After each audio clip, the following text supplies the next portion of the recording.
What can Clemson's defense do to stop this Ohio State offense? Now, Ohio State, I'll give you some ranks here on offense. 42nd in the nation in passing offense, 5th in the nation in rushing offense, and 7th in the nation in scoring offense. So starting with the rushing attack, they're a better rushing team than they are a passing team, and that is headed by the three-headed monster of Trey Sermon, Master Teague III, and Justin Fields. And with Trey Sermon, you're looking at the previous game, 331 yards, 2 touchdowns against Northwestern, and then Michigan State, 112 yards and 1 touchdown. Could this be the second coming of a J.K. Dobbins type performance against Clemson? Ooh, ouch. 174 yards for Mr. Dobbins there. I don't think so, because I think J.K. Dobbins had a different skill set considerably in the passing game that Sermon and Teague do not have. But definitely something that I think Clemson's going to have to be ready for. And I think this Clemson defensive line, if you look at it with the upgrades of Miles Murphy and Brian Bresee and Tyler Davis being a year extra under his belt, I think, does nothing but benefit the Clemson Tigers. And I think that, like I said, Spector and Jones and Skalski is a little bit of an upgrade as far as run stopping, considering the last 3 guys that were in the linebacking core. So I'm going to say that Clemson has upgraded, will do better against the rush in this game. But as Walt mentioned, this game, Justin Fields is not going to be injured like he supposedly was last year with that knee problem.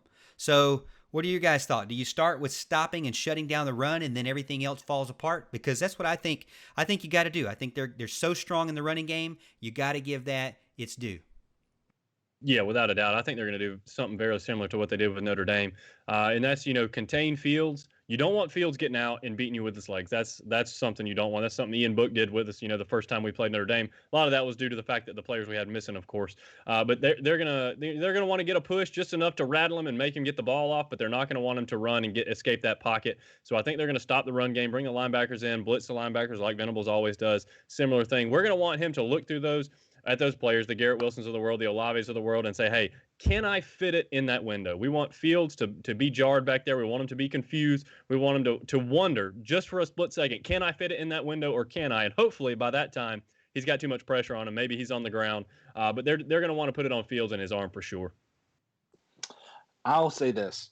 There's no running back on Ohio State's offense that matches what J.K. Dobbins struck in my heart last year. J.K. Dobbins is good, and you're seeing what he's able to do in the NFL. Like that cat can run.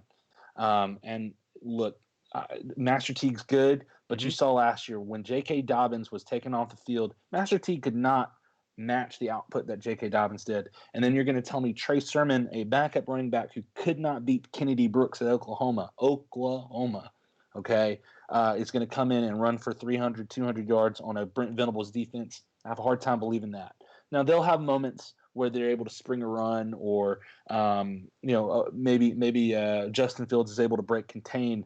And if you can minimize those plays, then I think Clemson's defense will be fine. But I just don't see Ohio State having a big 77-yard run or 60-something yard run like J.K. Dobbins was able to just rip off at will last year in the first half of last year's game. Yeah. So I just don't see that this year. But even with the ripping off of the big plays at the beginning, it is always what happens with Brent Venables' defenses. Slowly but surely starts to make small adjustments throughout the game to where the team that doesn't make any adjustments to that starts to slowly get chipped away at. They were up 16-0. This team lost. Okay, so even with those, I think, obviously with a better total yards, better time of possession, more first downs, Ohio State, and we have kind of nodded to this, guys. Last year's Ohio State team was probably better than Clemson. 9 times out of 10, they probably could have won out of 10 games, probably not the majority, but more than half. I would think the Ohio State team was better. That's the majority. Okay, so the Ohio State team would have probably won more than half those games. But I would say this year the Ohio State team is worse. So I think There's a lot of step backs on that secondary. There's a step back in the running back. So for me, I do feel like that Clemson has that touchdown. That touchdown Vegas point, the touchdown spread. I think that they have that, and justifiably so. Now, some people are saying that they could see Clemson winning. I'm seeing here on the chat 14, maybe 21 points. I don't know about that. It'd be hard for me to say that in a playoff game, but it's really a lot because you don't even know. You really don't. There is that unknown of a 6-game team. You really don't know a lot of their flaws. But you do know that they don't have a J.K. Dobbins again, and Clemson does have some improvements, especially on the defensive line.